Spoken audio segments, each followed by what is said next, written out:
মাত্র দুপুর হলো, এখন বাড়ি? ও, তোর তো আবার বাড়ি অনেক কাজ। চল তোকে হেল্প করি।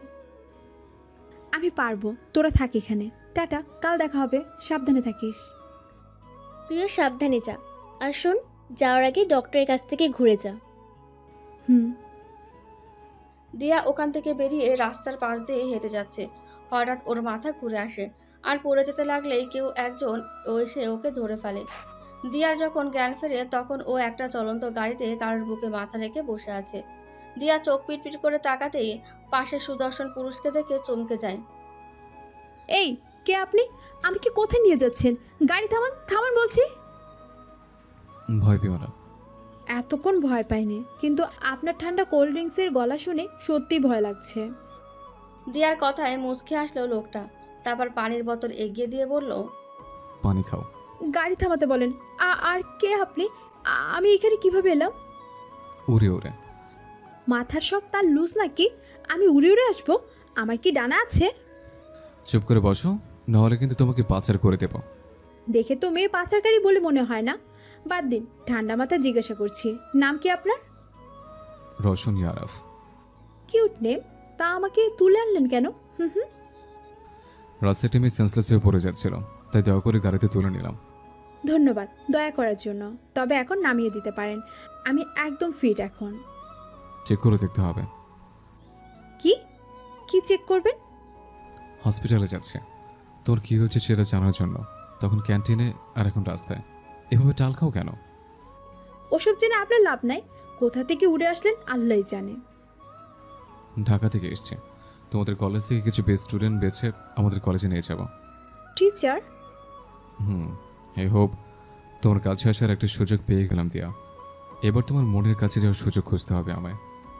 তবে এবার আমাকে বাড়ি ফিরতে হবে, আমার অনেক কাজ আছে। কে? আজ আমার মৃত্যুবার্ষিকী। বড় আব্বু একা আছেন, মিলাদের ব্যবস্থা করতে হবে। কথাটা শোনা মাত্রই রওশন ড্রাইভারকে গাড়ি ব্যাক করতে বলে। রওশন দিয়ার বলা অ্যাড্রেসে আসে। দিয়া হাতের ইশারায় বলে, এটা আমাদের বাড়ি। রওশন দোতলা একটা বাড়ি দেখতে পায়। বেশি দিনের পুরনো না হলেও ভুতুড়ে টাইপের বাড়ি।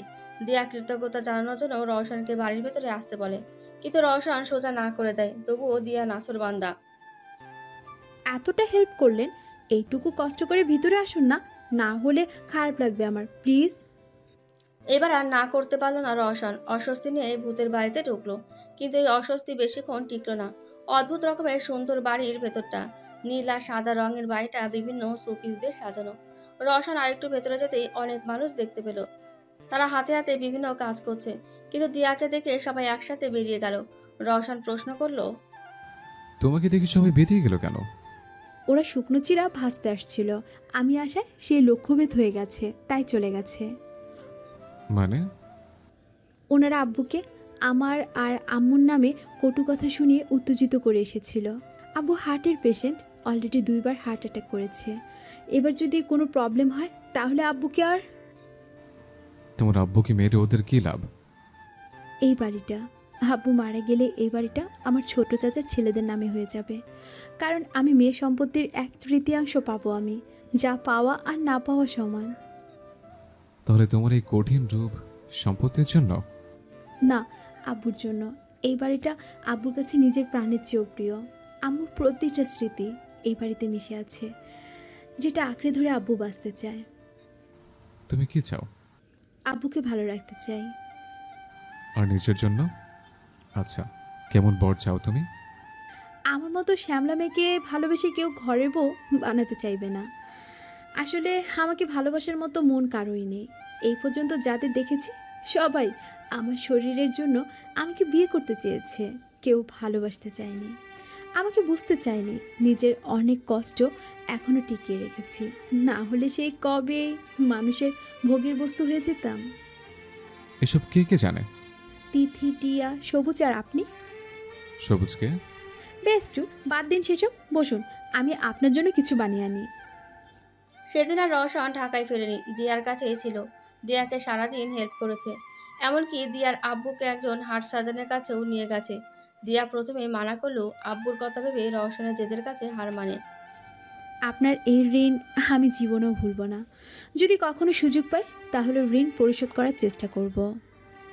রিটার্ন জিনিসটা আমি নিজে চেয়ে নেব, এটা নিয়ে তোমাকে ভাবতে হবে না। তুমি শুধু নিজের সত্তাকে এভাবে টিকিয়ে রেখো। কাল দেখা হবে, আজ আসি। চলে গেল রওশন। দিয়া ফ্যালফ্যাল করে রওশনের গাড়ির দিকে তাকিয়ে আছে। রওশনের সম্পর্কে একটা কথাই বারবার দিয়ার মাথায় আসছে। অদ্ভুত মানুষটা। এখনকার দিনে অচেনা অচেনা একটা মেয়ের জন্য এতটা কেউ করে। সে করলো আর একটা ধন্যবাদ দেওয়ারও সুযোগ দিল না। দূর, ভাল লাগছে না। কাল ধন্যবাদ দিয়ে দিব। Cute sir. পরদিন কলেজে যেতেই রওশনের সামনে পড়ে দিয়া। রওশন গাড়ি পার্ক করে প্রিন্সিপালের কেবিনের দিকে হেঁটে যাচ্ছে।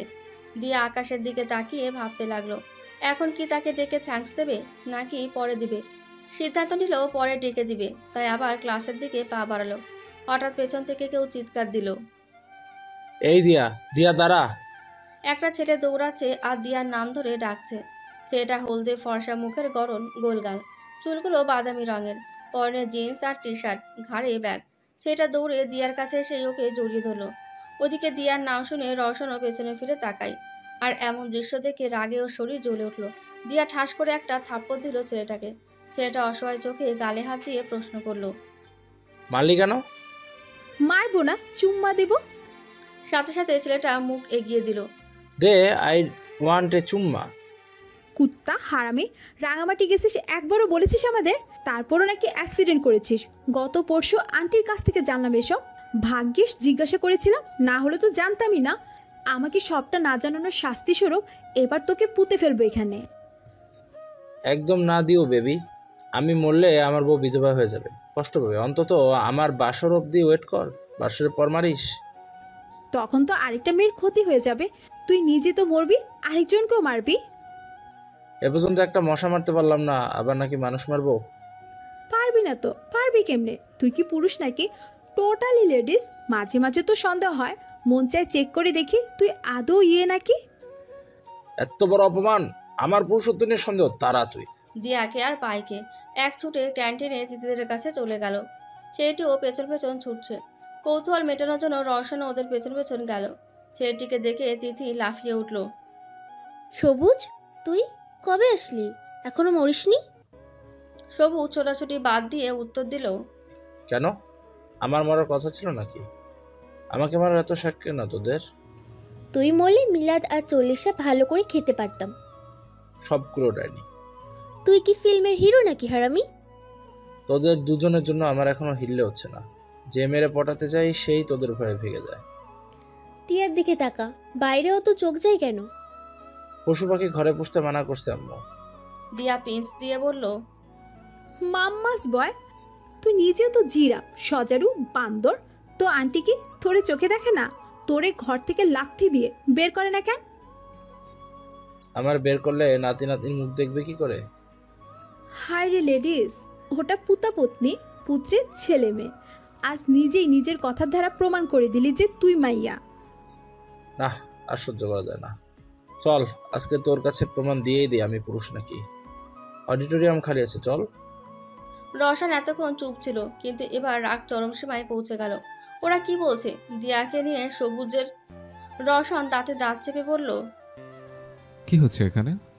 তিথি আর দিয়া সবুজের কথায় হাসতে হাসতে লুটোপুটি খাচ্ছিল। এমন সময় গম্ভীর কণ্ঠস্বর শুনে ওদের হাসি থেমে যায়। ওরা সবাই একসাথে রওশনের দিকে তাকায়। তিথি গালে হাত দিয়ে ফ্লোরে বসে পড়ে। হাই, মার গই মে। দিয়া তিথিকে ছোট করে একটা লাথি দিল। তিথি চট করে উঠে দাঁড়ালো, তারপর রওশনের দিকে এগিয়ে গেল। কে তুমি? সবুজ টিয়াকে ইশারায় জিজ্ঞাসা করলো ইনিকে। টিয়া উত্তর না দিয়ে ঠোঁট ফুলিয়ে দিয়ার পাশে গিয়ে দাঁড়ালো। সবুজ টিয়ার কাজের ঠাঁই ঠিকানা ধরতে না পেরে ঠায় দাঁড়িয়ে রইল। দিয়া তিথিকে বলল, তিথি, উনি আমাদের নতুন স্যার। তোর মাথা খারাপ হয়ে গেল নাকি? আমাদের কলেজে কোনো নতুন স্যারটার আসেনি। আসলে এই তিথির কাছে খবর থাকতো। দিয়া এবার অসহায় চোখে রওশনের দিকে তাকালো, তারপর প্রশ্ন করলো, আপনি স্যার না? না। উত্তর শুনে দিয়ার মাথায় বাজ পড়ার মতন অবস্থা। রওশন এবার ডিরেক্ট দিয়াকে আক্স করলো, বিয়ে করবে আমায়? সবার মুখটা ও হয়ে গেল। দিয়ার চোখের কোণে পানি চিকচিক করছে। ওর লজ্জা মাখা মুখ নিয়ে আস্তে করে বলল, হ্যাঁ, রওশনের মুখ খুশিতে উজ্জ্বল হয়ে গেল। ও দিয়ার দিকে এগিয়ে দিয়ার হাত ধরতে গেলেই দিয়া পিছিয়ে যায়। তারপর হাতের ঘড়ি ঠিক করতে করতে বলে, কি ভেবেছেন ওটা বলবো?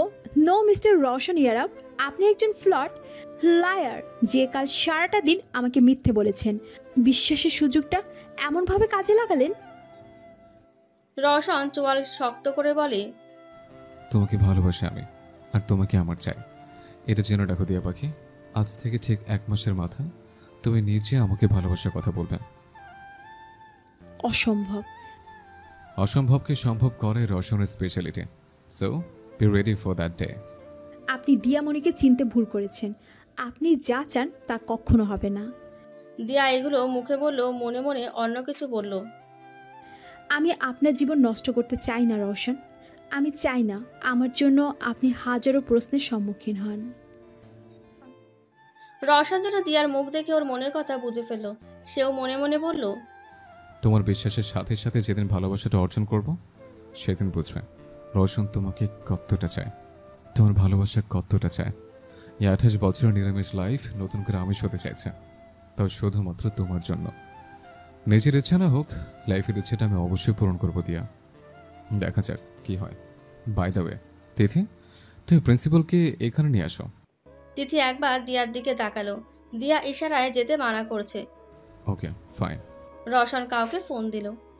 হ্যালো তুহিন, তুই খুলনার সিটি কলেজে চলে আয়, তোর ভাবি আর তোর বন্ধুদের অ্যাটেন্ড কর। ওপাশ থেকে কি বলল শোনা গেল না। রওশন আবারও বলল, মাত্র বানালাম, তুই আয়, তারপর বলছে। রওশন ক্যান্টিনের একটা টেবিলে গিয়ে বসলো আর ইশারায় সবাইকে ডাকলো। টিয়া আর তিথি বসে পড়ল। রওশন রক্তচক্ষু নিয়ে সবুজ আর দিয়ার দিকে তাকালো। সবুজ ভয়ে বসে পড়লেও দিয়া দাঁড়িয়ে থাকলো। রওশন রেগে বলল, আপনাকে কি আলাদা করে ডাকতে হবে? যদি বলেন তাহলে অন্য উপায়েও ডাকতে পারে। কি বলুন, সেভাবে ডাকবো? ডাক্তার বলেছি, চুপচাপ নিজের কাজ করে চলে যান। আচ্ছা তিথি, তুমি বলো, আমি কোন দিক থেকে খারাপ?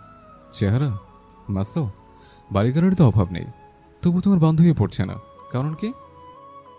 আমার নামও জানেন? I like you. Roshan taxi খেয়ে গেল। বউ আহত হয় না, আর শালি নিহত হয়ে গেল। রওশনের ফোনে আবার কল আসে। ক্যান্টিনে, আর প্রিন্সিপালকে বলে দিস। আবারও শোনা গেল না, কিন্তু রওশন মিটিমিটি করে হেসে বলে, আয়, তোর জন্য মুরগি পুষছে। এটা দিয়া আর চোখে রওশনের দিকে তাকালো। রওশন চোখ টিপ দিয়ে একটা ফ্লাইং কিস ছুড়ে দিল। আসলে অদ্ভুত। ভাবছি অপমান করলে চলে যাবে, তা না, ঘাড়ের উপর চড়ে বসেছে, তার উপর তিথিকে মুরগি বানাচ্ছে। ভাবতে দিয়ার ঠোঁটের কোণে এক চিলটে হাসি ফুটে ওঠে। কিছুক্ষণ পর প্রিন্সিপাল আর একটা ছেলে দিয়াদের সামনে উপস্থিত হয়। ছেলেটা 5 ফিট 10 ইঞ্চি লম্বা, শ্যামলা গালে খোঁচা খোঁচা দাড়ি, চোখের নিচটা কাজল দেওয়ার মতো। শ্যামলা হলেও ক্রাশ খাওয়ার মতন। প্রিন্সিপাল এসেই বলল, আগামী 1 মাসের জন্য তুমি এই কলেজের teacher Roshan. Thank you. Principal আর কিছু না বলে চলে গেল। ছেলেটাকে রওশন ডেকে টেবিলে বসালো। তারপর বলতে লাগলো, মাই ডিয়ার শালিকা অ্যান্ড শ্যালক, মিট মাই ফ্রেন্ড তুহিন। ওর বিয়ের জন্য তিথির মতো একজন পাত্র প্রয়োজন, তোমরা একটু খুঁজে দাও। দিয়া বুঝতে পারছে যে রওশন তিথির কথাও বলতে চাচ্ছে, তাই এবার ওর টেবিলের দিকে এগিয়ে গেল। রওশন মুচকে হাসল, কারণ রওশন দিয়ার প্রতিটা স্টেপ বুঝতে পারছে। দিয়া যে রওশনের উপর একটু হলেও দুর্বল, সেটাও জানে রওশন। তবু একটু নাটক করতে ভালোই মজা। এদিকে তিথিও কেমন যেন লজ্জা পাচ্ছে। এই প্রথম কোনো ছেলের সামনে বসে এমন অস্বস্তি লাগছে ওর। সবুজ বলল, এখানে যদি ঘটকালির কাজ হয় তবে আমার জন্য একটা মেয়ে খোঁজা হোক। দিয়া চট করে বলে উঠল, তোর জন্য মেয়ে না, ছেলে খোঁজার প্রয়োজন, তুই নিজেই তো মেয়ে। এটা শুনে তুহিনের চোখ ছানা বড়া হয়ে গেল। তুহিন বারবার সবুজের দিকে তাকাচ্ছে। সবুজ তেলে বেগুনে জ্বলে উঠে বলল, তোর সব কথার জন্যই আজ আমি সিঙ্গেল। না পারি মাইয়াগো প্রুফ দেখাতে, না পারি তোর টর্চার সহ্য করতে। তোর বউ একখানা ভদ্র মাইয়া হইব, তাই আমি তোরে জ্বালামো। তোর বিয়ের পর শান্তিতে থাকিস, তখন জ্বালাইতেও যাবো না। সবুজ সুখের আদায় করলো দোস্ত, তখন তোরে পোড়াইতে যাবো। এবার বেশি করে শোক আদায় কর।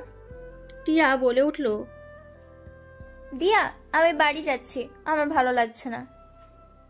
তুই গেলে সবুজ কি করবে? ওরা যা ইচ্ছা তাই করবে।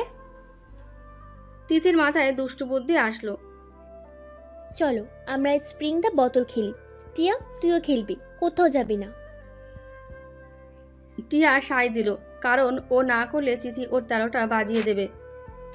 তিথির হাতে বোতল, টিয়া আর সবুজ সামনাসামনি বসা। তুহিন তিথি আড়াআড়ি আর দিয়া রওশন আড়াআড়িভাবে বসে আছে। তিথি বোতল ঘোরাতে নিলেই তুহিন বলে ওঠে, রোশন তোরা খেল, আমার একটা ইম্পর্টেন্ট কাজ আছে, একজনকে কল দিতে হবে। তিথি পিন্স দিয়ে বলল, গার্লফ্রেন্ডকে কল দিতে হলে আমাদের সামনেই দেন, আমরাই তো কিছু মনে করব না। তুহিন মুচকি হেসে একজনকে কল দিল। হ্যালো আম্মু, বাড়িতে জানিয়ে দাও তোমার ছেলের মেয়ে পছন্দ হয়েছে।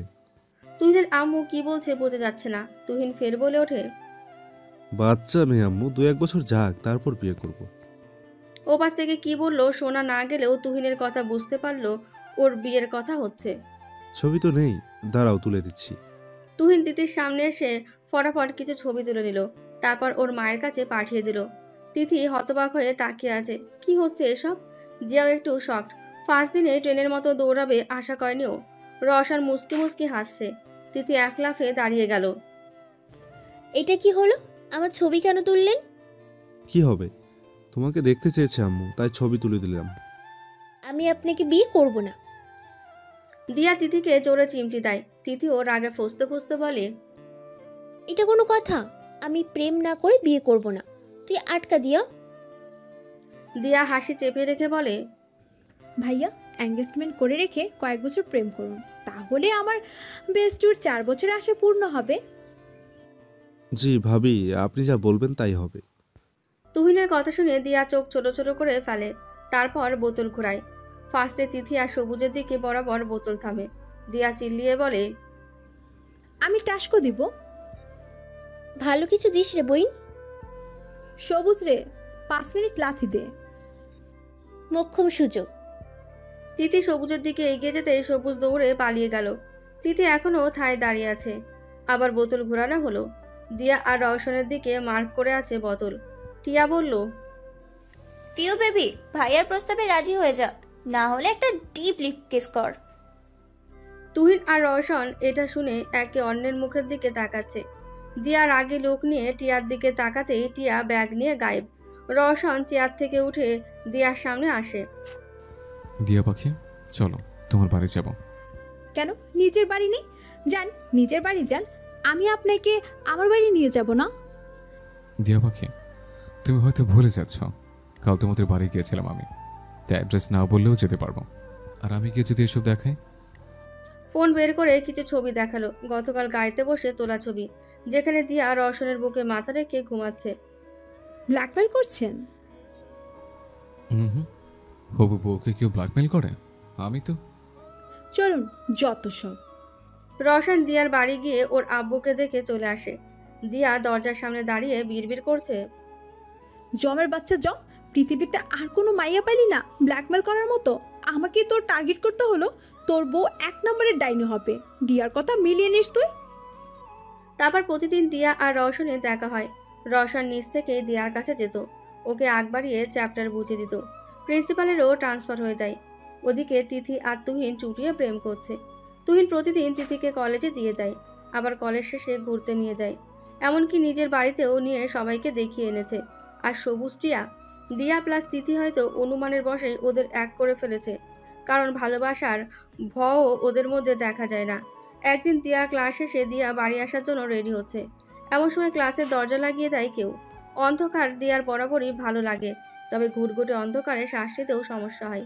দিয়া দুহাতে গলা আঁকড়ে চিল্লানোর চেষ্টা করে, কেউ আছেন? দরজা খুলুন প্লিজ। রওশন ছুটির পর দিয়াকে দেখতে না পেয়ে সারা কলেজ রাউন্ড দিচ্ছিল। হঠাৎ দিয়াকে অনুভব করতে লাগলো। ওর মনে হতে লাগলো দিয়া ওর আশেপাশে আছে, কিন্তু সেটা কিভাবে সম্ভব? দরজাতেও তালা দেওয়া। রওশন এবার শুনতে পাই,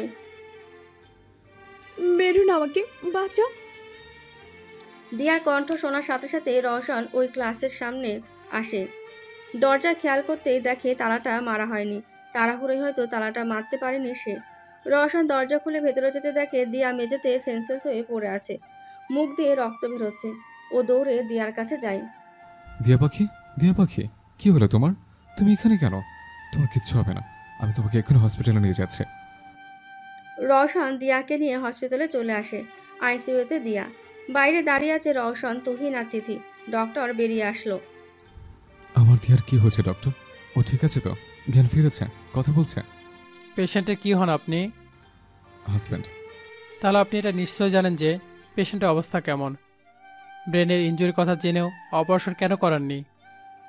তিথি আগ বাড়িয়ে বলল, আঙ্কেল, দিয়া এখন কেমন আছে? স্মৃতিশক্তি চলে যাওয়ার সম্ভাবনা 95%, আর কোমায় চলে যাওয়ার সম্ভাবনা 98%। কি বলছেন? হ্যাঁ, ঠিকই বলছি। আজ ওনার কন্ডিশন দেখে মনে হচ্ছে যে ব্রেনে প্রচুর পরিমাণ চাপ পড়েছে। আল্লাহ যদি চান তো পেশেন্ট সুস্থ হলেও হতে পারে, তবে সেটা কিছুদিনের জন্য। অপারেশন না করা হলে পেশেন্টের এমন অবস্থা অহরহ ঘটবে। ডক্টর চলে যাওয়ার সাথে সাথেই রওশন হাঁটু ভাঁজ করে মেঝেতে বসে পড়ল। কেন এমন হলো দিয়া পাখি? কেন? কি অপরাধ করেছিলাম আমি যে তুমি এমন করে শাস্তি দিচ্ছ আমায়? তিথি চোখের পানি মুছে বলল, আপনি না, অপরাধ করেছে আবিদ। মানে? দিয়া অন্য মেয়েদের মতোই নম্র, ভদ্র, মিষ্টি একটা মেয়ে ছিল। লজ্জাই ছিল ওর চরিত্রের অন্যতম বৈশিষ্ট্য। টিয়া, আমি আর সবুজ, আমরা তিনজন ছিলাম ওর বেস্ট ফ্রেন্ড। মাস দুয়েকের মধ্যেই ওর জীবনটা এলোমেলো হয়ে যায়। ওর জন্মদিন ছিল সেদিন, আমাদের ইনভাইট করেছিল ও, কিন্তু আমরা যখন যাই তখন দেখি ও ওদের বাড়ির মেঝেতে পড়ে আছে। ওর শরীরে বিভিন্ন জায়গায় নখের আঁচড়, মাথার পেছন থেকে রক্ত ঝরছে। এটুকু বলে থেমে যায় তিথি। রওশন জিজ্ঞাসা করে, তারপর কি হয়েছে? এমন সময় সবুজ টিয়া আসে। সবুজ রওশনের কাঁধে হাত রেখে বলে, বাকিটা আমি বলছি ভাইয়া। সেদিন দিয়াকে নিয়ে আমরাই হসপিটালে আসি। দিয়ার আঘাতটা অনেক গাঢ় ছিল বলে 2 দিন সেন্সলেস অবস্থায় ছিল। ওদিকে দিয়ার কথা শুনে আঙ্কেল হার্ট অ্যাটাক করে। তার একমাত্র আদরের মেয়ের এই অবস্থা তিনি সহ্য করতে পারেন না। দিয়ার জ্ঞান ফিরলে সবার আগে আমি যাই ওর কাছে। দিয়া আমাকে দেখে ভয় পাচ্ছিল, তাই তিথিরাও আসে।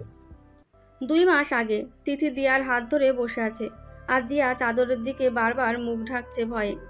টিয়া দিয়ার মাথায় হাত বুলিয়ে জিজ্ঞাসা করলো, কি হয়েছে দিউ, ভয় পাচ্ছিস কেন? দেখ আমরা এসেছি। তোরা চলে যা, আমার কিচ্ছু ভালো লাগছে না। আমাদেরও বলবি না কি হয়েছে? অনেক জোরাজুরির পর দিয়া রেগে যায়, চিল্লিয়ে বলে, কি শুনতে চাস? হ্যাঁ, কিভাবে রেপ হওয়ার থেকে মুক্তি পেয়েছি তাই জানতে চাস?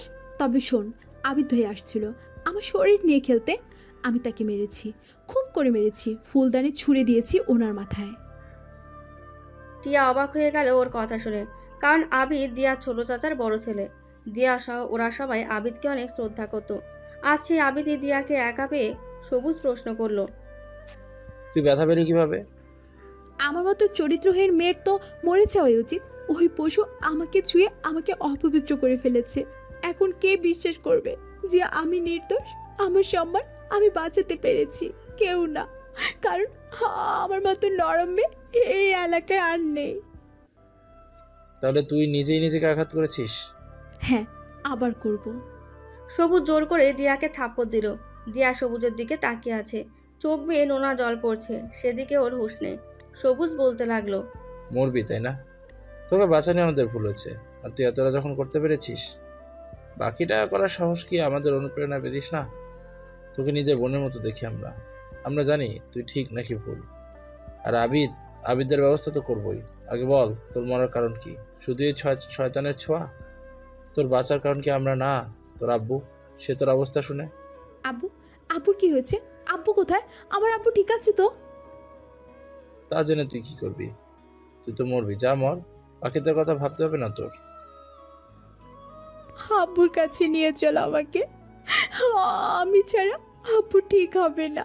আব্বুর অনেক কষ্ট হচ্ছে হয়তো, প্লিজ নিয়ে চলো।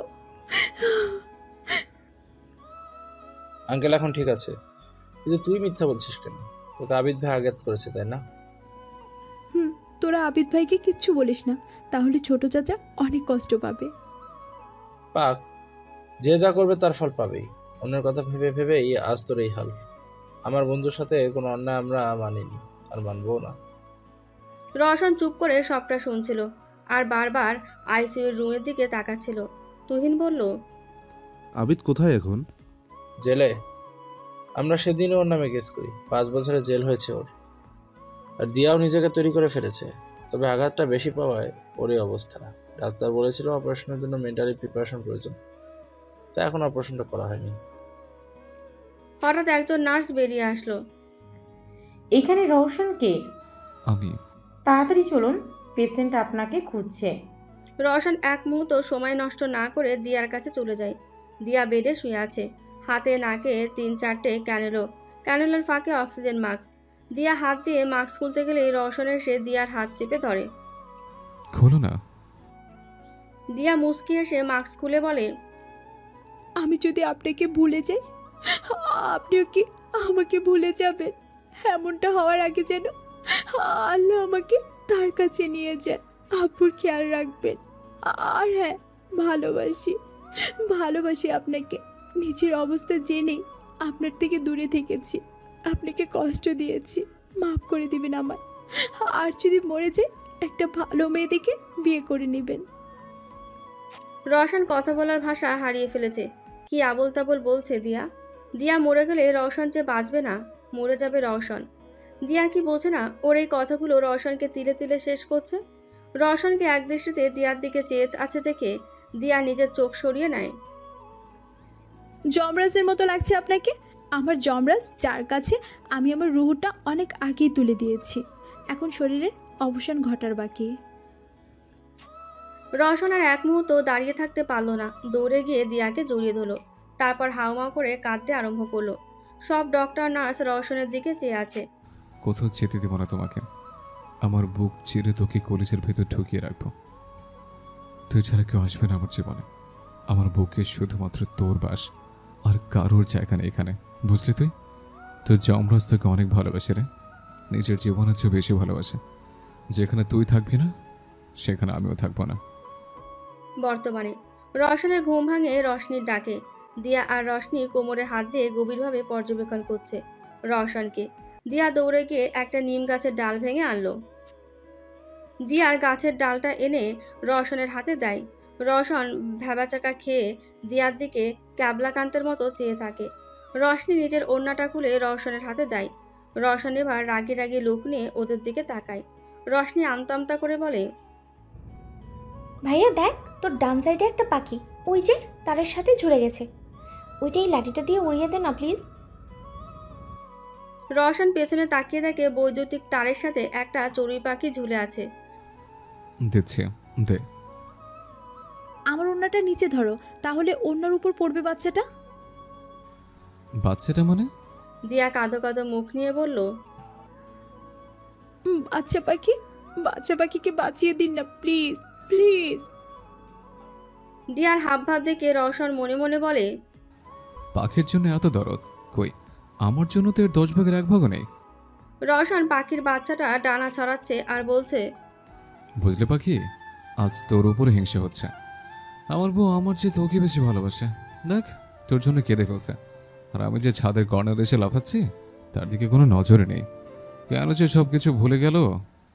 রওশন বাচ্চা পাখিকে ছাড়িয়ে দিয়ার হাতে দিল। দিয়া পাখি নিয়ে নিচে দৌড়। একবার রওশন ঠিক আছে কিনা তাও জিজ্ঞাসা করলো না। রওশন গাল ফুলিয়ে মাটির দিকে তাকাতেই রোশনি বলে উঠল, পিচ্চি ভাবিকে নিজের করে নে, দেখবি এত টেনশন আর থাকবে না। এটা করার হলে বিয়ের দিন রাতে করতে পারতাম। আমি চাই দিয়া নিজ থেকে আমার কাছে আসুক।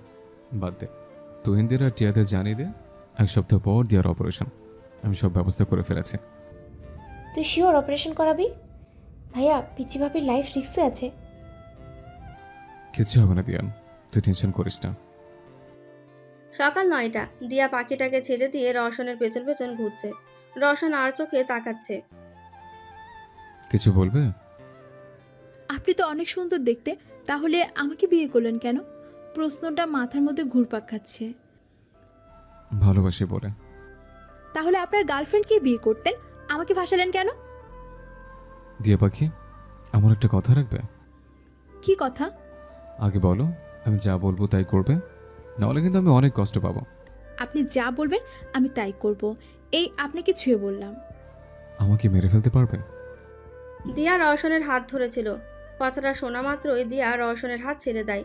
কিছুক্ষণ চোখ বন্ধ করে জোরে জোরে শ্বাস নেয়। চোখ দিয়ে অনবরত পানি পড়ছে। আমার রুহু তো আপনার কাছে, আপনি না থাকলে আমি থাকবো কিভাবে? আপনি কি কষ্ট দিতে গেলে তো আমি নিজে আগে শেষ হয়ে যাব। রওশনের চোখে পানি চলে আসে। ঠোঁটের কোণে এক চিলটে হাসি নিয়ে দিয়ার চোখের পানি মুছে দেয়। পাগলি, আমি তো মজা করছিলাম। আমি বলতে চেয়েছি তোমার ভালোবাসা আমায় মেরে ফেলো। মানে? আপনি বলুন। আমি বলি না করি, আর যদি আরম্ভ করি তুমি সহ্য করতে পারবে তো? কথার আগাগোড়া বুঝলো না দিয়া। দু হাতে মাথা চেপে ধরে বসে পড়ল। চোখের সামনে অস্পষ্ট কিছু দৃশ্য ভাসছে। একটা ছেড়ে সামনে অনেকগুলো মানুষ। একটা মেয়ে বিছানায় শুয়ে আছে। দিয়া মেঝেতে ছটফট করতে শুরু করে। এদিকে রওশন চোখ বুজে দিয়ার বাচ্চামেয়েগুলো মনে করতে থাকে। বাঁচাও আমাকে, মরে যাব আমি। দিয়ার মুখে এমন কথা শুনে চোখ মেলে তাকায় রওশন। দিয়া মেঝেতে সেন্সলেস হয়ে পড়ে আছে হসপিটালে। ডক্টর রওশনকে তার কেবিনে রেখেছেন। May I come in? Yes mister Yaraf. Uncle, Diya? দিয়ার অবস্থা অনেক ক্রিটিক্যাল। অপারেশনের ডেট আর সামনে আনতে হবে। কাল সম্ভব হলে কালে অপারেশন করতাম, কিন্তু আমার ফ্রেন্ড ইস্তিয়াক সিঙ্গাপুর থেকে পরশুদিন আসবে। মেনলি ও নিজে দিয়ার দায়িত্ব নিতে চায়। আঙ্কেল প্লিজ দিয়াকে ঠিক করে দিন। ওকে ছাড়া আমি বাঁচতে পারবো না। খুব বেশি ভালোবাসি ওকে। জানি রওশন, সেদিন তোমার ভালোবাসার জোরেই দিয়ে জ্ঞান ফিরে এসেছিল। তোমাকে দেখেছি আমরা খুলনা থেকে। দিয়াকে যখন আমার কাছে নিয়ে এসেছিলে তখন তোমার নিজেকে একবার দেখা উচিত ছিল। আমার কথা বাদ দিন আঙ্কেল, ভেতরটা পড়ে যাচ্ছে আমার। আচ্ছা, দিয়াকে কি বাড়ি নিয়ে যেতে পারবো? হ্যাঁ, আজকের জন্য। তবে কাল রাতেই ওকে হসপিটালে অ্যাডমিট করতে হবে, আর অবশ্যই রক্তের ব্যবস্থা করে রাখতে হবে। সব হয়ে যাবে। বিছানায় ঘুমিয়ে আছে দিয়া। রওশন ঠিক ওর পাশেই ওর হাত ধরে চোখ বুজে আছে, যেমনটা 9 মাস আগে ছিল। 9 মাস আগে সেদিন দিয়া অপারেশন থিয়েটারে শ্বাস নেওয়া ছেড়ে দিয়েছিল। রওশনের নিজের হিতাহিত জ্ঞান থেকে সরে গেছিল। রওশনের লক্ষ্য ছিল একমাত্র দিয়ার জ্ঞান ফেরানো। রওশন ধীর পায়ে দিয়ার দিকে এগিয়ে যায়। তারপর দিয়ার মুখের কাছে নিজের মুখ নিয়ে একটা কথাই বলে, আমার দিয়া পাখির কিচ্ছু হয়নি, আর হবেও না। দিয়ার মাস্ক খুলে ওর ঠোঁট নিজের আয়ত্তে করে শ্বাসক্রিয়া কার্যক্রম চালিত করতে ব্যস্ত রওশন।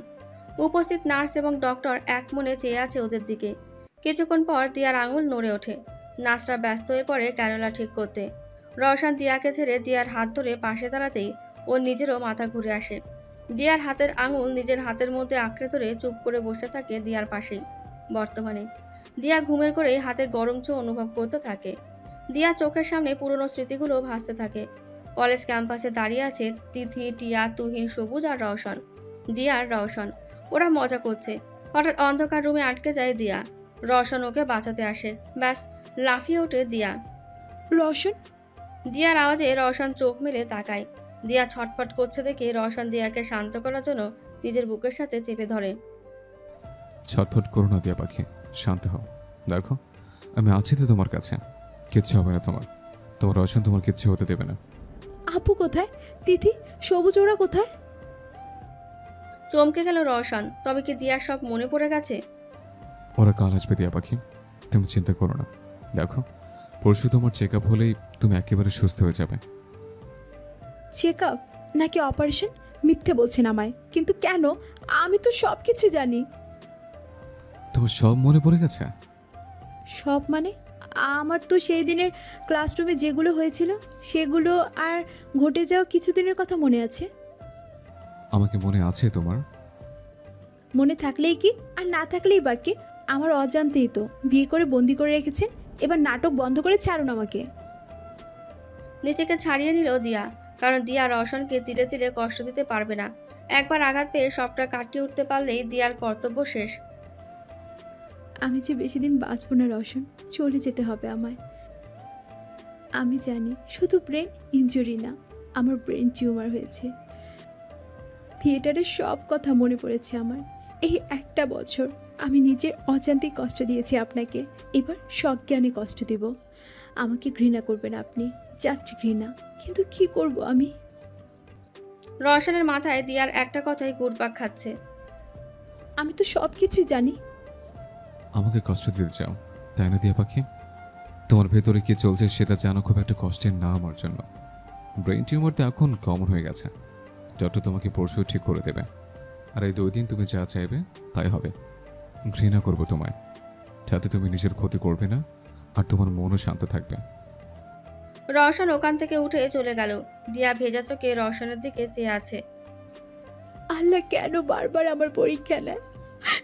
আমি যেটা চাই না সেটাই আমার সাথে ঘটিয়ে দেন, আর যখন চাই তখন সেটা কেড়ে নেন। কেন?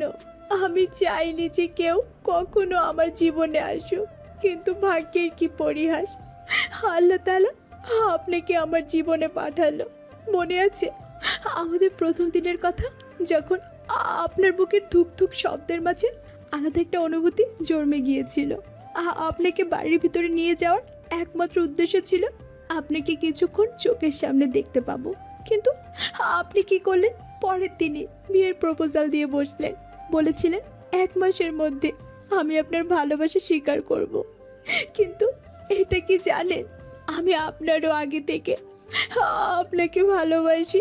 যখন গাড়ি নিয়ে কলেজে ঢুকেছিলাম, কানে ব্লুটুথ গুঁজে ডার্ক ফ্রেড ঠোঁট নাড়িয়ে নাড়িয়ে কথা বলছিলেন, তখনই আপনার প্রতি অ্যাট্রাক্টেড হই আমি। ভালোবাসাটা তখন ঠিক জন্মায়নি, কিন্তু যখন অচেনা একটা মেয়ের প্রতি আপনার মায়া দেখি, তখন একটু একটু ভালো লাগা শুরু হয়। আপনার প্রপোজাল রিজেক্ট করার মতো শক্তি আমার কখনই ছিল না, তবে আল্লাহ হয়তো চায় না যে আমরা এক হই। সেই জন্যই যখন ভাবি আপনাকে নিজের মনের কথা বলবো, তখনই আমাকে আপনার কাছ থেকে কয়েক কদম পিছিয়ে দেন। দিয়া নিজের ফোনটা বুকে আঁকড়ে ধরে ফুপিয়ে ফুপিয়ে কাঁদছে আর বিড়বিড় করে এসব বলছে। ওদিকে রওশন দেয়ালে পিঠ ঠেকিয়ে দিয়ার প্রতিটা কথা অনুভব করতে লাগলো। দিয়া ওকে ভালোবাসে, ভালোবাসার এই শক্তিটুকুই রওশনের মনোবল ঠিক রাখার জন্য যথেষ্ট। আর নিজের ভালোবাসাকে যে কোনো কিছুর বিনিময়ে রওশন নিজের করে নেবেই, সেটা হোক না নিজের জীবনই। বিকালে টিয়ারা আসে, তুহিন নিয়ে এসেছে ওদের। তিথি আর তুহিনের বিয়ে হয়ে গেছে গত মাসে। সবুজ আর টিয়া এখনও পড়ছে, ওদের মধ্যে আজও ভাবের ভয় নেই। এসে ধরেই দুটো মিলে বাড়িটাকে চিড়িয়াখানা বানিয়ে রেখেছে। নিজমও এসেছে দিয়াকে দেখতে। দিয়া নাক ফুলিয়ে বলল, সবাই একসাথে আমাকে দেখতে এসেছিস, মনে হচ্ছে শেষ দেখা দেখবি। দিয়ার কথায় সবার উজ্জ্বল মুখ চুপসে যাওয়া বেলুনের মতন হয়ে গেল। সবাই অসহায় চোখে রওশনের দিকে তাকাতেই রওশন রুম থেকে বেরিয়ে যায়। কারণ রাগ আর কষ্ট মিলে রওশনের চোখে বৃষ্টির সৃষ্টি করেছে, সেটা যে করেই হোক দিয়ার কাছ থেকে লুকাতে হবে। কারণ দিয়া রওশনের চোখে পানি দেখলে সহ্য করতে পারবে না। ওদিকে সবার নীরবতা দেখে দিয়া জোরে জোরে হেসে দেয়। সাইলেন্ট মুডে কেন? এতদিন পর দেখা হলো, কোথায় আড্ডা দিবি, খেলবি তা না, শোক পালন করছিস। তোদের না জ্বালিয়ে আমি মরবো নাকি, এটা ভাবলি কিভাবে? তাছাড়া টিয়া বেবি আর সবুজের বিয়ে শাদিরও তো একটা ব্যাপার আছে, তাই না? বিয়ের রাতে বিড়াল মারার কাহিনী তো বুঝতে হবে। তো বিড়াল তুই মারবি নাকি তার জন্য মানুষ ভাড়া করতে হবে? লেডিস সবুজ। সবুজ রেগে বলল, তুই কিন্তু আবার আমার ইয়ার দিকে আঙুল তুলছিস। আঙ্গুল কখন তুললাম? তুই তো ওটাই যেটা তুই ভাবিস নিজেকে। এখন তুই যদি ওসব ভাবিস তাহলে তো আমার কিচ্ছু করার নাই, তাই না? রশনি কিছু স্ন্যাক্স নিয়ে রুমে ঢুকলো। নিঝুমও পেছন পেছন আসলো। রশনি সবাইকে প্লেট দিচ্ছে আর তিথি জুসের গ্লাস। দিয়া চিল্লিয়ে বলল, কেউ কিচ্ছু খাবে না, সবাই খাবার রাখো, রাখো বলছি। সবাই খাবার রেখে দিল। তারপর দিয়ার দিকে তাকালো। সবুজ বলে উঠল, তো শ্বশুর বাড়ি আসলাম আর তুই খেতে দিবি না আমাদের? খাদকের বংশধর, চুপ থাক। আগে তিথির বাসরের কাহিনী শুনবো, তারপর খাওয়া। দিয়ার কথা শুনে তিথির চোখ রসগোল্লার মতন হয়ে যায়। বিস্ফোরিত চোখে তাকিয়ে জিজ্ঞাসা করে, কি? বাসরাতে তুহিন ভাইয়া তোর সাথে কি কি করেছে তার ফুল কম্পোজিশন বলবি এখন। আর হ্যাঁ, এটা অন্তত বলিস না যে কিচ্ছুই হয়নি, কারণ তোকে হাড়ে হাড়ে চিনি আমরা। তুহিন ভাইয়া কিছু না করলো তুই কিছু করবি, এটার গ্যারান্টি দিতে পারি আমি। তিথির এবার কান্না পাচ্ছে। বাসর রাতের কাহিনী এত মানুষের সামনে কিভাবে বলবে? ওদিকে তুহিন বেটাও ঠোঁট কামড়ে হাসছে। বলতে ইচ্ছে না হলে বলিস না, আমরা বরং প্র্যাকটিক্যালি দেখি, কি বলিস তোরা? সবুজ টিয়া দিয়ার ভয় দেখানোর ভালোই মজা নিচ্ছে, কিন্তু রশনি নিঝুম লজ্জায় লাল হয়ে যাচ্ছে। তুহিন হুট করে সবার মাঝে দাঁড়িয়ে পড়লো। তারপর তিথির দিকে তাকিয়ে বাঁকা হেসে বলতে লাগলো, তিথি বলতে পারবে না, কারণ ও কাজে গুন্ডি, কথায় না, তাই সবটা আমিই বলছি। দিয়া তিথির দিকে একবার তাকালো। ভয়ে তিথির মুখ বাংলার 5 হয়ে গেছে। তারপর হাসতে হাসতে তুহিনকে বলতে ইশারা করলো। তুহিন বলতে আরম্ভ করলো। আমি যখন বাসর ঘরে ঢুকি তখন তিথি একটা এতটুকু বলার সাথে সাথে তিথি এসে তুহিনের মুখ চেপে ধরে। তারপর 16 পাটি দাঁত বের করে হাসার চেষ্টা করতে করতে বলল, তুহিনের এখন কথা বলা যাবে না, ও এখন অফিসে যাবে, ওর কাজ আছে। আমি ওকে টাটা দিয়ে আসছি, তোরা বস। টানতে টানতে রুমের বাইরে নিয়ে গেল তুহিনকে। সবাই দরজার দিকে এক নজর তাকিয়ে জোরে জোরে হেসে দিল। ওরা পারেও বটে। সবাই কিছুদিন দিয়ার সাথে থাকবে, তাই দিয়া কিছু সারপ্রাইজ প্ল্যান করেছে। जोर से झटका खाने वाले हो तुम सब। Be ready for it my dear আপনজন। কথাটা বলে রহস্যময় হাসি দিল দিয়া। বিছানায় পা ঝুলিয়ে বসে আছে দিয়া, হাতে ওয়াইনের বোতল। একটু আগে ফ্রিজে রাখা জুসে মদ মিশিয়ে এখন নিশ্চিন্তে চকলেট খাচ্ছে আর রাত গভীর হওয়ার অপেক্ষা করছে দিয়া। রাত 9টা, সবাই গ্যাস রুমে বসে আড্ডা দিচ্ছে। এমন সময় রশনি কেক আর জুস নিয়ে আসে। দিয়া কেক নিয়ে স্বাভাবিকভাবেই খাচ্ছে, কিন্তু সবাই খেয়াল করলো দিয়া আর তুহিন জুস খাচ্ছে না। তিথি তুহিনকে কোনু দিয়ে গুঁতো দেয়। কুতাচ্ছ কেন? খাচ্ছ না কেন? শুধু কেক খাচ্ছ? শুকনো কেক গলায় বেঁধে গেলে ডিরেক্ট উপরে চলে যাবে। জুস খেয়ে গলা ভিজিয়ে নাও। আজকের জুসটা একটু অন্যরকম লাগছে, খেয়ে দেখো। তুমি খাও। জুস খেয়ে সবার মাথা ঝিমঝিম করতে লাগলো। সবাই টাললি বিহেভ করছে। তিথি তুহিনকে দাঁড় করিয়ে ওর নাক ধরে টানছে। নিজম রশনিকে কোলে নিয়ে গোল করে ঘুরছে। সবুজ টিয়া নিজেদের দিকে তাকাচ্ছে আর কিছুক্ষণ পর পর হু হা করে হেসে উঠছে। ভাগ্যিস রিমিকা রায়হান বাড়ি নেই, তাহলে ছেলে মেয়েদের এমন কাণ্ড দেখে বেহুশ হয়ে যেত। দিয়া পাশে একটা ফোনের ক্যামেরা অন করে রাখে। তারপর একটা বাটি আর চামচ এনে টুং টুং শব্দ করে। সবাই এবার দিয়ার দিকে তাকালো। দিয়া মুচকে এসে বলল, সবাই বসো, আমরা এখন খেলবো। দিয়ার কথা শুনে সবাই বাধ্য ছেলে মেয়ের মতন বসে পড়ল। তিথি তুহিনের কোলে বসেছে দেখে তিয়া হাসতে লাগলো। ওদিকে রশনিকে নিচুম কোলে নেয়নি দেখে রশনি মুখ গোমরা করে আছে।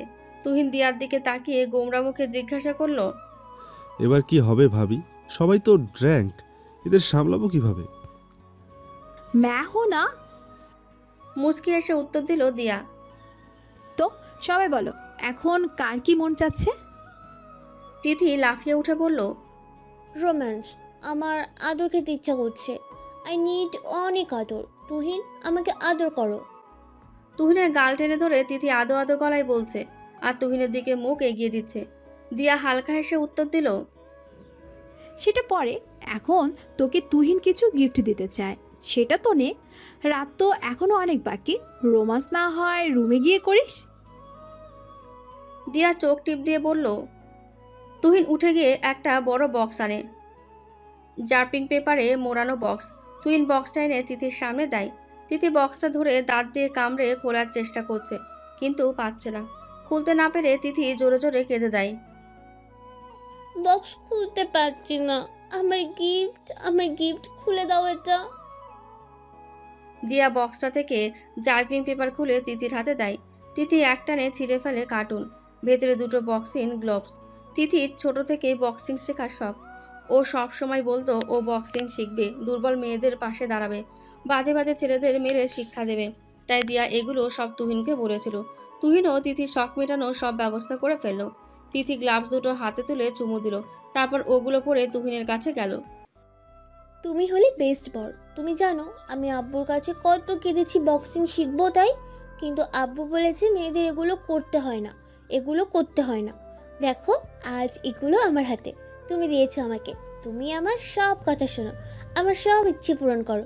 তুমি খুব খুব খুব ভালো, এই জন্য আমিও তোমাকে খুব ভালোবাসি। না, এই জন্য না, আমি তোমাকে সত্যিই খুব ভালোবাসি। তুমি বাসো না? আমিও তোমাকে অনেক ভালোবাসি তিথি, আর কতটা ভালোবাসি সেটা অজানাই থাক। নাহলে তুমি যে মেয়ে আমার ভালোবাসার সুযোগ নিয়ে 1000বার বোকা বানাবে। তুমি তো বোকাই, তুমি আমার বোকা বর। তুমি বোকা বেস্ট বর। লাভ ইউ বর। লাভ ইউ টু রে পাগলি। অ্যান্ড থ্যাংক ইউ ভাবি, আপনার জন্য এই পাগলিটাকে আমি আমার জীবনে পেলাম। দিয়ার রাগের অভিনয় করে বলল, আমার বান্ধবীকে পাগলি বললে কিন্তু আমি আপনাকে কামড়ে দিব ভাইয়া। মোটেও ওকে পাগলি বলবেন না, ওকে পাগলিদের লিডার বলবেন। হেসে দিল তুহিন। ওদিকে রশনি কাঁদো কাঁদো মুখ করে বলল, পিচি ভাবি, আমার কাছে শুনবে না আমি কি চাই?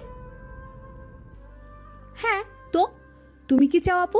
রোমান্স কিন্তু হবে না, তোমাদের বিয়ে হয়নি আপাতত। না না, এসব কেউ চায় নাকি? আমি তো চাই তুমি ভাইয়াকে সারা জীবন খুশি রাখবে। জানো ভাইয়া এই 9 মাস কত কষ্ট পেয়েছে, কত কেঁদেছে। আমাকে তোমার কাছে এসব বলতে মানাও করেছিল, কিন্তু কেন শুনবো ওর মানা? ভাইয়ার কষ্ট হলে যে আমারও খুব কষ্ট হয়। কেঁদে দিল রশনি। নিজেও রশনির চোখ মুছে দিচ্ছে আর বলছে, কাঁদে না রশনি, আমার রশনি কাঁদলে আমারও কাঁদতে ইচ্ছা করে। দিয়ার প্রথমে কান্না পেলেও ওদের এভাবে বাচ্চাদের মতন কথা বলতে দেখে মন খারাপ ভালো হয়ে যায়। দিয়া নিঝুমকে প্রশ্ন করে, তো নিঝুম ভাইয়া তোমার কি চাই? আমি বোধ হয় জানি তুমি কি চাও।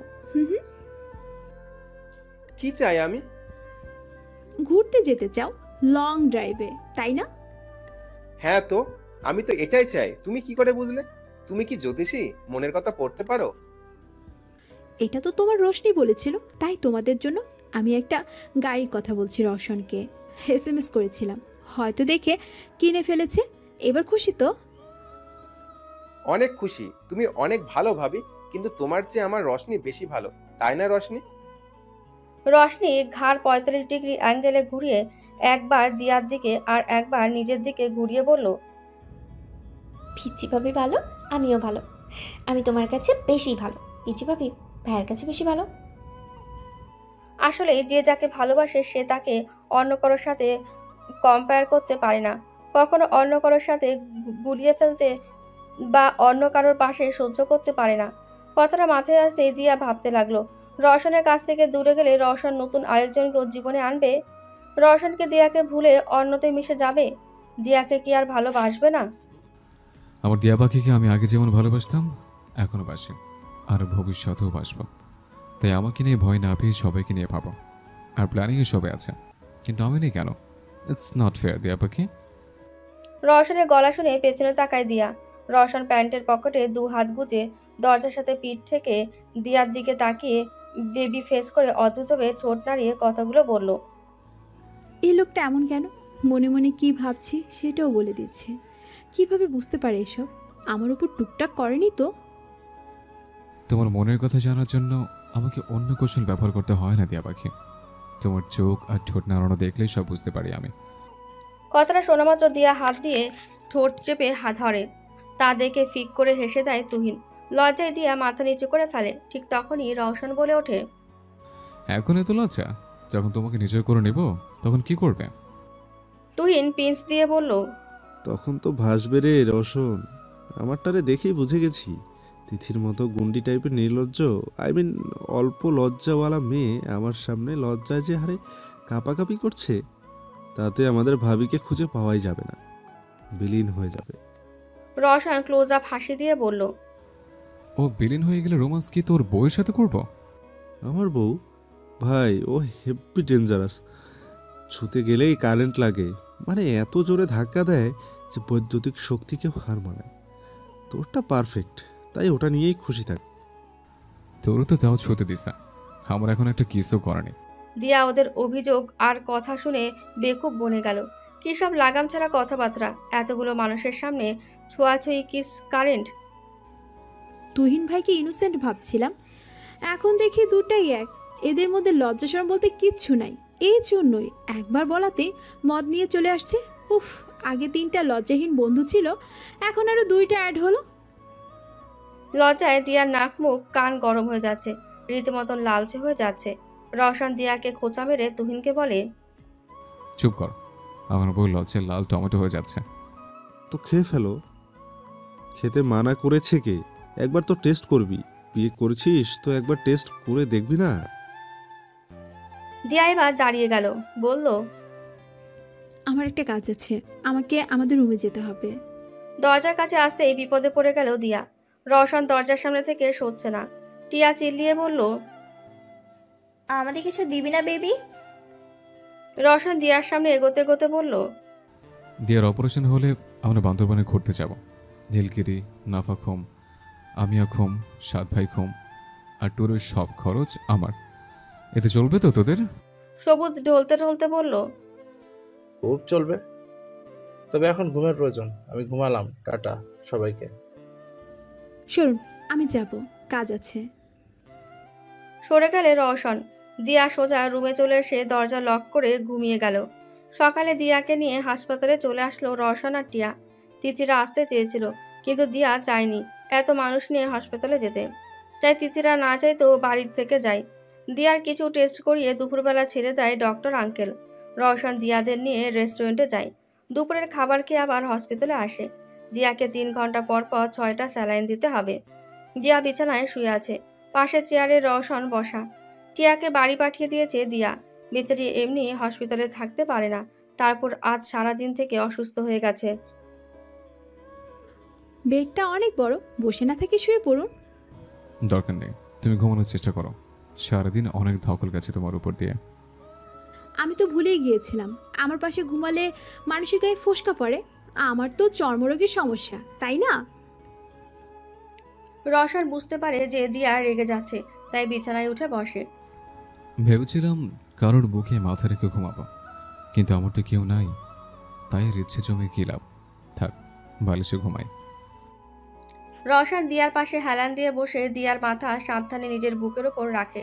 হাত বালিশের ওপর দিয়ে রাখে যাতে ক্যানেলা ঠিক থাকে। রওশন দিয়ার চুলের মধ্যে হাত বুলিয়ে দিতে থাকে। আমার বেবিদের কি নাম দেওয়া যায় বলো তো? 4টা নাম ভেবে রাখতে হবে, 2টা ছেলের আর 2টা মেয়ের। আমাকে জিজ্ঞাসা করছেন কেন? আপনার বেবি আপনি নাম রাখেন। হ্যাঁ, তোমার তো কিছু না, থাক। আমি নিজে ভাবছি কি নাম রাখা যায়। পেয়েছি ঝুনঝুনি আর টুনটুনি। ছেলেদের নাম ঝুনটুন আর মেয়েদের নাম ঝুনিটুনি। দারুণ লাগবে ঝুনঝুনি টুনটুনি আব্বু বলে ডাক শুনতে। রওশনের কথায় ফিক করে হেসে দেয় দিয়া। কেন জানি না আজ ওর মন অনেক ভালো। রওশনের থেকে দূরে যাওয়ার চিন্তা ওর মাথাতেও আসছে না। শুভ দিনের ইঙ্গিত পাচ্ছ। এভাবে বিকেল গড়িয়ে সন্ধ্যা গড়িয়ে রাত, আর রাত গড়িয়ে নতুন সকাল হয়। সারা রাত রওশন দিয়াকে গল্পে মাতিয়ে রেখেছিল, যাতে মিনিমাম ডিপ্রেশনও ওর মাঝে না আসে। অপারেশন থিয়েটারে দিয়া। ইশতিয়াক খান অপারেশন করছে। ওটির বাইরে দাঁড়িয়ে আছে দিয়ার আব্বু দুরুক, রিমিকা, রায়হান এবং সহ বাকি সবাই। সবাই আল্লাহর কাছে দোয়া করছে। ওদিকে রওশন আজ দিয়ার জন্য রোজা রেখেছে, মানাত করেছে। দিয়াকে ওটিতে নেওয়ার পরপরই রওশন পাশে থাকা একটা মাজারে চলে যায়। 1.5 ঘন্টা পর ওটি থেকে বের হয় ইশতিয়াক। দুরুক আর রায়হান সাহেব দৌড়ে ওনার কাছে যায়। দুরুক হাঁপাতে হাঁপাতে বলল, আমার মেয়ে দিয়া কেমন আছে? অপারেশন সাকসেসফুল, বাট ওর পোপাল রেসপেক্ট করছে না। রক্ত দিয়েছি তবুও সেটা নিতে পারছে না। টিউমারটা কেয়ারফুলি কেটে ফেলা হয়েছে, ভেবেছিলাম পেশেন্ট দ্রুত রেসপন্স করবে, কিন্তু ইনফিল 72 ঘন্টার মধ্যেও জ্ঞান না ফিরলে কমায় চলে যেতে পারে। দুরুকের হাত পা অবশ হয়ে আসতে লাগলো। রায়হান দুরুককে ধরে একটা বেঞ্চে বসালো, তারপর রওশনকে খবর দিল। খবর পাওয়া মাত্র রওশন হসপিটালে চলে আসে। কেবিনে দেওয়া হয়েছে দিয়াকে। সবাই এক নজর দিয়াকে দেখে চলে যায়। রওশন এখনও কেবিনের ভেতর ঢোকেনি। রশনি রওশনকে বুঝিয়ে সুঝিয়ে দিয়ার সামনে আনে। দিয়ার মাথায় ব্যান্ডেজ করা, হাতে ক্যানোলা, মুখে অক্সিজেন মাস্ক। চোখের নিচে কালো দাগ পড়ে গেছে। কোমর অবধি চুলের মাঝ বরাবর কেটে ফেলা হয়েছে। রওশনের চোখ যেন স্থির হয়ে গেছে। রশনি রওশনকে রেখে বাইরে চলে যায়। রওশন আস্তে আস্তে দিয়ার কাছে যায়। দিয়ার কপালে ভালোবাসার পরশ রেখে দেয়। আমার দিয়া পাখি আবার আমার বুকে ফিরে আসবে, আর এবার ফিরে আসলে কোনো কষ্টকে দিয়া পাখির কাছে ঘেঁচতে দেব না আমি। এটা রওশন ইয়ারাফের প্রমিস। টানা 2 দিন না খাওয়া বাদ দিয়ে দিয়ার পাশে দিয়ার হাত ধরে একভাবে বসে আছে রওশন। হঠাৎ ওর মনে হলো দিয়ার চোখের পাতা নড়ছে। রওশন এবার কেঁদে দিল। চোখ দিয়ে অনবরত পানি গড়িয়ে পড়ছে দিয়ার হাতে। দিয়ার আঙুলটাও নড়ে উঠল। দিয়া পিটপিট করে চোখ মেলে তাকালো। সামনে রওশন বসে আছে, গালে খোঁচা খোঁচা দাড়ি, চোখের নিচটা গর্ত হয়ে গেছে। ফর্সা চেহারায় আগের মতন হাসি নেই, মনমরা টাইপের হয়ে আছে, যা দেখে দিয়ার বুকের ভেতর মোচড় দিয়ে উঠল।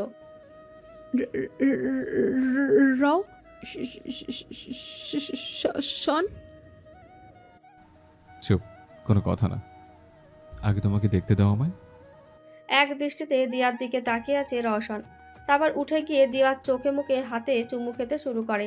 দিয়া ভ্রু কুচকে তাকাতে রওশন বলে উঠল, ওভাবে দেখো না, এখন তুমি সুস্থ হয়ে আছো, তাই তোমাকে কিন্তু আর ছাড় দিব না। ঝনঝনের আম্মু হওয়ার জন্য তৈরি হও, আমি আঙ্কেলকে ডেকে আনছি। এক সপ্তাহ পর দিয়াকে নিয়ে রওশন বাড়ি ফিরছে। বাড়িটা ঠিক বিয়ে বাড়ির মতন সাজানো, বাইরে লাইটিং করা, ফুল দিয়ে রাস্তা সাজানো, আর সবচেয়ে বড় কথা আজ রওশনের বিয়ে। আরও একবার সাজানো হয় দিয়ার বাসর। ফুলের গন্ধে মোমো করছে সারা বাড়ি। তবে বাসর ঘরে আজ আর ফুল নেই। দিয়ার পছন্দ মতো বাসর ঘরটা বেলুন আর ঝাড়বাতি দিয়ে সাজানো হয়েছে। সবটাই করেছে তিথি, তাই দিয়াকে রুমে বসিয়ে দিয়ে দরজা ধরার দায়িত্বটাও নিজেই নিয়েছে। রাত 10টা। রওশন রুমে ঢোকার জন্য পা বাড়াতেই তিথি সহ টিয়া রোশনি ওর সামনে প্রকট হয়। তিথি রওশনের সামনে হাত বাড়িয়ে আছে। রওশন ওদের এমন ব্যবহারে খানিক চমকে যায়। কি ভাইয়া, এত কষ্ট করে বাসর ঘর সাজালাম, তো দরজা ধরার টাকা দিবেন না? রওশন হেসে উত্তর দিল, কত লাগবে? 3 জন আছি, 30,000 দেন। আর হ্যাঁ, কোনো অজুহাত না, টাকা দিলেই ঢুকতে দিব, না হলে সারা রাত বাইরে দাঁড়িয়ে মশা মারেন। তাছাড়া আজ কেউ বা কি করবেন? রোম্যান্স ছাড়া বাকি সব নিয়ম তো কমপ্লিট হয়ে গেছে। রওশন পকেট থেকে 50,000 টাকার একটা বান্ডিল বের করে তিথির হাতে দিল। 50 আছে, 20,000 বোনাস। আমার শালিকারা তাদের নরম নরম হাতে এতটা কষ্ট করেছে, তাদের খুশি করা তো আমার কর্তব্য, তাই না? রশনি মুখ ভেঙচি দিয়ে বলে উঠল, বোনদের তো চোখে পড়ে না তোর। দেখ, এখন যদি তোরা ঝগড়া করেই রাত পার করতে চাস তো আমার কোনো সমস্যা নেই। বউয়ের জন্য প্রথম বাসরে স্যাক্রিফাইস করছে, তোদের জন্য না হয় দ্বিতীয়টা স্যাক্রিফাইস করবো। টিয়া দরজা থেকে সরে দাঁড়ালো। নিন, প্রবেশ করুন জনাব। আপনার জনাবা এখন আপনার অপেক্ষায় অধীর হয়ে আছে। প্রবেশ করিয়া তাহাকে এবং আমাদেরকে ধন্য করুন। রওশন মুচকি এসে রুমে ঢুকে পড়ে, তারপর দরজা বন্ধ করে দেয়। দিয়া রওশনের উপস্থিতি টের পেয়ে বিছানা থেকে উঠতে যায়। উঠবা না, যেমন আছো তেমনই থাকো। রওশন দিয়ার সামনে গিয়ে বসতেই দিয়ার ঘোমটা একটানে খুলে ফেলে। বাবা, দম আটকে এসছিল। ঘোমটা তো না, মনে হচ্ছিল গায়ের উপর পাথর চাপিয়ে রাখছি। দিয়া যেভাবে ঘোমটা সরালো, অন্য কোনো ছেলে হলে হয় ভয়ই পেত, না হলে ভেবাচাকা খেত। কিন্তু রওশন কোনো হেলদোলই নেই। ও এক দৃষ্টে দিয়ার দিকে তাকিয়ে আছে। ওর খুব ইচ্ছে করছে দিয়ার গালটা আলতো করে স্পর্শ করতে, প্রথম দিনের মতন আজও গয়নাগুলো খুলে দিতে, কিন্তু পাচ্ছে না। কোনো এক অদ্ভুত শক্তি বারবার ওকে আটকে ধরছে। ওই, এভাবে তাকিয়ে আছেন কেন? নজর লাগবে আমার। এমনিতে চুল কেটে টাকলু হয়ে গেছি, চোখের নিচে ডার্ক সার্কেল পড়ে গেছে। আপনি নজর দিয়ে কি ডাইনি বানাতে চান? দিয়ার দিক থেকে চোখ সরিয়ে নিচে তাকালো রওশন। রওশনের চোখ থেকে পানি পড়ছে, কিন্তু অদ্ভুত ব্যাপার, এটা যে চোখের পানি মাটিতে পড়ছে না, শূন্যে ভাসছে। দিয়া রওশনের কাজে আর ব্যবহারে অবাকের চেয়ে কৌতূহল হয়ে ওঠে বেশি। দিয়া রওশনের কাঁধে হাত রাখতে গেলেই রওশন উঠে যায়, যা দিয়ার মনে কষ্টের জন্ম দেয়। তোমাকে এমন কিছু কথা বলার আছে দিয়া, যা জানা তোমার জন্য খুবই জরুরি। দিয়া কোনো উত্তর দিচ্ছে না। ওর মনে বারবার একটাই প্রশ্ন জাগছে, তবে কি রওশন ওকে আর আগের মতন ভালোবাসে না? আমি তোমাকে আগের মতোই ভালোবাসি দিয়া, কিন্তু আমার। দিয়া অবাক হয়ে যায়, কারণ রওশন বলেছিল ও দিয়ার ঠোঁট নাড়ানো আর চোখ দেখে ওর মনের কথা বুঝতে পারে। কিন্তু এবার তো ও তেমন কোনো প্রতিক্রিয়াই করেনি যে রওশন ওর মনের কথা বুঝবে। দিয়া অসহায় চোখে রওশনের দিকে তাকাতে রওশন বলে উঠল, আমার উপর জিনের আছর আছে। আজ পূর্ণিমা ওরা আসবে আমাকে নিতে, আমাকে যেতে হবে ওদের সাথে। ফাজলামো করেন? জিনের আছর আছে? আজ মেরে আপনার ঘাড়ে ভূত তাড়াবো। কেঁদে দিল দিয়া। বাসর রাতে এমন মজা করলে কি চলে? বরকে নাকি জিনেরা নিয়ে যাবে। দিয়ার মন চাচ্ছে রওশনকে ঠাটিয়ে চড় মারতে, এসব তামাশার জন্য। আমি সত্যি বলছি দিয়া, আমার চোখগুলো বাদামি কেন জানো? কারণ এই চোখ বুঝলেও আমি সবটা দেখতে পাই। কোনো কিছুই আমার অজানা থাকে না। তোমার মনের কথা আমি তোমার ঠোঁট বা চোখে দেখি না, সরাসরি শুনতে পাই। শুধু তোমার একার না, সবার মনের কথা আমি শুনতে পাই। বলুন তো এখন আমার কি মন চাচ্ছে? আমাকে ঠাটকে চড় মারতে, তাই তো? তাহলে সত্যি আপনার উপরও? আপনি আমাকে কেন বিয়ে করলেন? আমাকে জিনদের রাগের সামনে ধাক্কা মেরে ফেলে দিতে? হয়তো তাই। রওশনের কথা শুনে দিয়ার চোখ বেরিয়ে আসার উপক্রম। ওকে জিনদের কাছে বলি দেওয়ার জন্য বাঁচিয়ে রেখেছে রওশন। এটা ভাবলে কষ্টের চেয়ে রাগ বেশি হচ্ছে ওর। তাহলে অপারেশন থিয়েটারই মারতেন, ভূতের কাছে দিচ্ছেন কেন? ওরা আমার এত সুন্দর হাত পা চিবিয়ে চিবিয়ে খাবে, আমার ছোট মাথা দিয়ে ফুটবল খেলবে, এটা সহ্য করা যায়? রওশনের এবার খুব জোর হাসি পাচ্ছে। দিয়া জিন ভূতে ভয় পায় অনেক, তাই এতক্ষণ নাটক করলো রওশন। স্প্রে করে হ্যালুমিনেশন ক্রিয়েট করলো, রওশনকে নিয়ে যাবে সেটাও বললো, কিন্তু তাতে দিয়া ভয় পাচ্ছে না, বরং ওকে ভূতে খাবে তার জন্য ভয় পাচ্ছে। হাই রে মেয়ে।